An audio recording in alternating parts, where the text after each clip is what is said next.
शुभ दिन आपको। शाह साहब, बताइए किस हिसाब से आप बाजार में इस मोमेंटम को पढ़ रहे हैं फिलहाल, और एक शानदार टॉपिक आज के लिए। बहुत बहुत धन्यवाद शैल जी आपका, और आप सभी को शुभ प्रभात हमारे तरफ से। तो काफ़ी समय से इंतज़ार था, थोड़ा बहुत करेक्शन था, और वही करेक्शन हमने कल भी देखा, और उसके पहले वाले हफ्ते में और दूसरे उसके पहले वाले हफ्ते में भी हमने थोड़ा बहुत अंतरा दिवसीय करेक्शन जिसे हम करते हैं, इंट्राडे करेक्शन, वो आते हुए दिखा।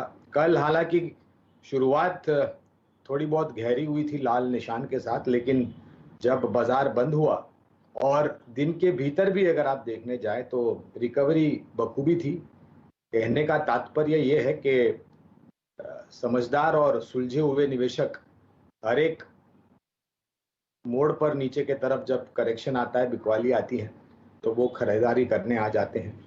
और उसी लिहाज से अगर हम भी जो कवायद करते हैं या राय देते हैं बाजार में निवेश करने के लिए शैल जी, वो यही है कि गिरावट पर खरीदारी करें। ऐसा नहीं है कि यहाँ पर से बाजार अब अनिश्चित वातावरण में चला गया है। हमें तो जो संकेत स्थानीय और अंतर्राष्ट्रीय मार्केट से दिख रहे हैं आते हुए, वो काफ़ी सकारात्मक दिख रहे हैं। लेकिन एक ही चिंता है कि त्योहारों का सीजन शुरू हुआ है और काफ़ी राज्यों में कुछ अनुमतियाँ दी गई हैं, कुछ पाबंदियाँ लगी थी, उस पर ढील दी गई हैं। तो देखना ये होगा आने वाले समय में, जब ये त्योहारों का मौसम जो है वो खत्म होगा, तो इस बीमारी को लेकर के क्या परिस्थिति है। इसके अलावा हमें ज़्यादा चिंतित हम नहीं हैं। और अगर एक विकल्प मुझे आज देना हो, तो हमने मेरे ख्याल से 2 हफ्ते पहले हिंडाल्को पर बात की थी, अगर मेरी याददाश्त सही है तो, और स्तर था करीबन 435-440 के आसपास का। और ये स्टॉक निरंतर बेहतरीन रुझान लेकर के धातु क्षेत्र में ऊपर की तरफ बढ़ रहा है। तो अगर मुझे एक शेयर छोटी, मध्यम या लंबी अवधि के नजरिए से राय देनी हो निवेश करने के लिए, तो वो होगा हिंडाल्को। मोमेंटम देते हुए दिखेंगे। शाह साहब नमस्कार, शुभ दिन। बताइए कहाँ नजर है आपकी फिलहाल। धन्यवाद शैल जी, और आप सभी को शुभ दिन हमारे तरफ से। नजर हमारी है वित्तीय क्षेत्र पर, और वहां पर सरकारी बैंक में से हमने चुना है स्टेट बैंक ऑफ इंडिया।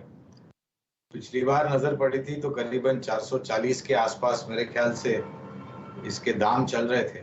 और अभी जिस तरीके से टेलीकॉम क्षेत्र को लेकर के 3 साल के मॉनिटोरियम की राहत की पैकेज की बात की है, वो देखते हुए और ये ध्यान में रखते हुए कि कुछ ही हफ्तों में दूसरी तिमाही के नतीजों का आगाज हो जाएगा, और हमारी सोच विचार यह है कि वित्तीय क्षेत्र इस दूसरी तिमाही में आगे बढ़ते हुए और एक नए शिखर पर हमको लेके जाएगा।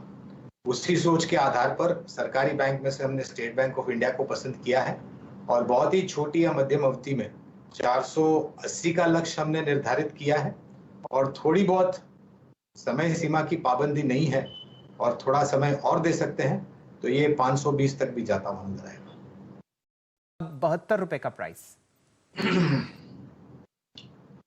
शैली, ऐसे तो मेरे नजरिए से ये थोड़ा बहुत अंडर परफॉर्मिंग स्टॉक था जब हम तुलना करते हैं बाकी अन्य स्टॉक की इस क्षेत्र में। तो निजी तौर पर तो बुनियादी तर्क के आधार पर कोई कवायद नहीं है, लेकिन अगर निवेश है तो ऊपरी स्तर पर आप थोड़ा बहुत मुनाफा समेटने की सोच सकते हैं। फिलहाल